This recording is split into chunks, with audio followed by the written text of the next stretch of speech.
Welcome to Buckeyes Tomorrow Morning for Thursday, February 16th. I'm your host, Tom Orr. The Indiana game is in 198 days. The game against Michigan in 282 days. On today's show, however, we are talking not about football games that are going to happen, but about two football games that very sadly are not going to happen. Ohio State announced on Wednesday afternoon that it was canceling its upcoming series against the University of Washington. The Buckeyes were supposed to play the Huskies in a home-and-home in 2024 and 2025. That is now not happening.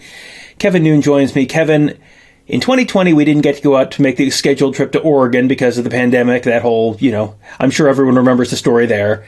Now we don't get to go make the trip out to Washington. Kevin, is this just one big conspiracy to keep us from getting to make the fun trip to the Pacific Northwest at a lovely time of year? I think Mark Givler is talking to the powers that be. It's like, those are going to be really expensive flights, let's not have that happen.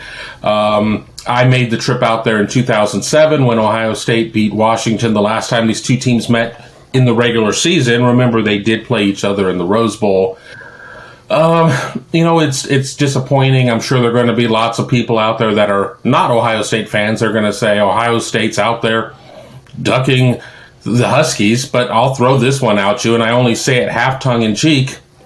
We may not be that far away from a game between Ohio State and Washington being a Big Ten game. I mean, think about that with just the imminent implosion of the Pac-12. I don't think San Diego State and SMU are going to be moves that are going to save the league or move the needle all that much. But for things that we do know, they won't be playing in 24 and 25. Ohio State will be paying a penalty of $500,000 for canceling the series, but this will give Ohio State home games in 24 and 25 against non-conference opponents and much bigger paydays than the $500K that they'll have to write out to UW. Yeah, and I guess that is kind of the underlying reason behind all of this. Ohio State is not, in fact, scared of Washington. This is a business decision because the Buckeyes still have a bunch of very big name teams coming up on non-conference schedules. They got Texas.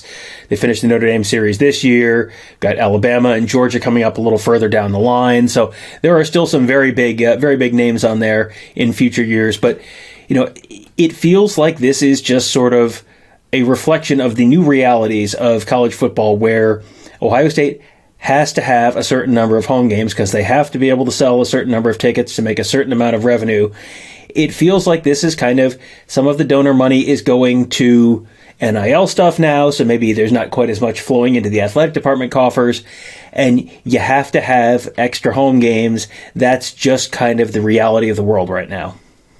Well, and you can make a lot of arguments here. Is it this or is it that or is it a combination of all of it? And 24, which is the first year that Ohio State was supposed to play Washington, going to Washington, is the first year of USC and UCLA being in the Big Ten. It's the first year of the 12-team playoff. Is there a lot of call to sit there and have multiple marquee games? And that wasn't going to be the case in 24 with what the schedule is. As I have it here, 24, they've got Southern Miss and we'll pull it back up, Western Michigan. But 25, they were supposed to have Washington at home and Texas at home. Is there any reason to have two of those types of games when it's a 12-team playoff at this point? Do you really have to go out there and bolster your resume that much when there are going to be additional quote-unquote at-large spots if you don't win your conference? I mean, with whatever all the caveats are going to be of how the field inclusion works and doesn't work. So you look at the Big Ten, we don't know what scheduling will look like come 24. We assume it's still going to be 9 games, which means on certain years it's going to be 5 at home and 4 on the road in conference play. Other years it's going to be flip-flop. You don't want to get caught in a year where you have 4 home conference games and a road non-conference game. Oh, wait. We do have that. It's called 2023. Gene Smith sees the reality of what that looks in terms of the budget lines, and that's not a good thing. So the very difficult decision had to be made to cancel a series, and this is a very different reason than why Tennessee and Georgia series were canceled years ago because of the ill-fated scheduling alliance, which had nothing to do with the 3-conference Super Friends. We're all in agreement, but we're not going to sign any paperwork agreement that they had in place. But you gotta go forward with it. And I've said it time and time again, we're seeing games signed out into the 2030s at this point. I think that very few of those games are ever going to get played in their current iteration because we got a lot more change coming. Right, and there is a lot of change coming, and I feel like we maybe need to just touch on that for a minute, just because there is so much that's going to be happening in 2023 and 2024, just as the college football landscape changes. 2023, of course, the year that you're going to be watching the Big Ten games on very different TV channels. You're switching, no more ESPN for the Big Ten. You're going to the Fox, CBS, NBC trifecta for those major games, marquee games every week. 2024, the year that the college football playoff expands. 2024, the year that USC and UCLA come into the Big Ten. I mean, this is, I think it's not really a surprise. Everyone has sort of been aware that over the last couple of years, the landscape of college football has really changed. But it feels like this game is, it's just one more sort of sign of all the stuff and how very, very different this college football world is going to be, and how, what kind of degree of certainty can you have about what is college football really going to be like, and what's going to be better and what's going to be worse in 2025? I feel like my degree of certainty on any of that stuff is very, very low. A couple years ago, would we have expected to see NIL run the way it has, the Jaden Rashada situation at the University of Florida? 5 years ago, would we have expected to see where portal has gone at this point and completely changed the complexion of the game in a lot of ways, and just this player freedom of movement? And now they're trying to kind of peel it back by giving you the one transfer maybe. I mean, there's just no guarantees of what we're going to be looking at scheduling wise and everything else in 25. The only reason why I might be willing to tap the brakes a little bit is you start getting into the situation where you have the deals, the media rights deals, the grant of rights and things of that nature. And when you have some of these things put in place, that does slow you down. But let's also not forget the reason the Big Ten isn't being maybe more active at this point is it doesn't have a commissioner. Kevin Warren is a lame duck at this point. He leaves the Big Ten offices mid-April, goes cross town to the Bears, and while the Big Ten has brought in a search firm to help it with its commissioner search, they don't really have anybody there that's calling the shots. And you watch the Pac-12 kind of going through its issues right now. Arizona State is allegedly very upset with some of the moves that are being talked about, the SDSU and SMU, as I mentioned earlier in the show. What happens there? I mean, the Big 12 is finally has resolution with Texas and Oklahoma going to the SEC. Do they look to expand further? I mean, we really just don't know what's going on.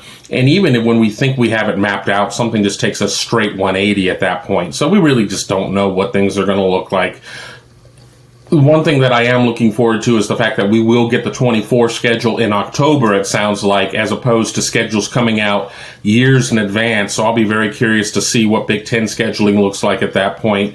Is it a three teams are your permanent rivals, you get them yearly, and then you have 6 crossovers and you rotate them in a way to where you're playing them like every 4 years?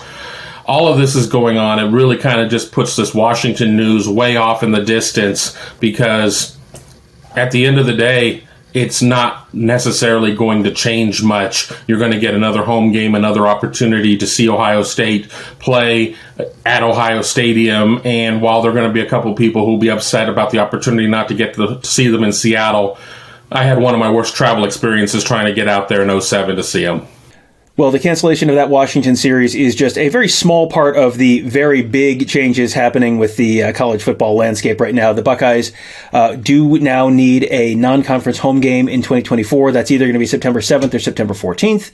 And then they need to add a non-conference home game in 2025, either September 6th or September 13th. Just in case you have not memorized the future schedules, the existing 2024 non-conference opponents, Southern Miss and Western Michigan, those two teams, obviously non-Power 5 teams. Ohio State has had years where they've not played a Power 5 team out of conference. You get, every once in a while, you get one like that. 2019 was like that, where Cincinnati was kind of the marquee opponent there.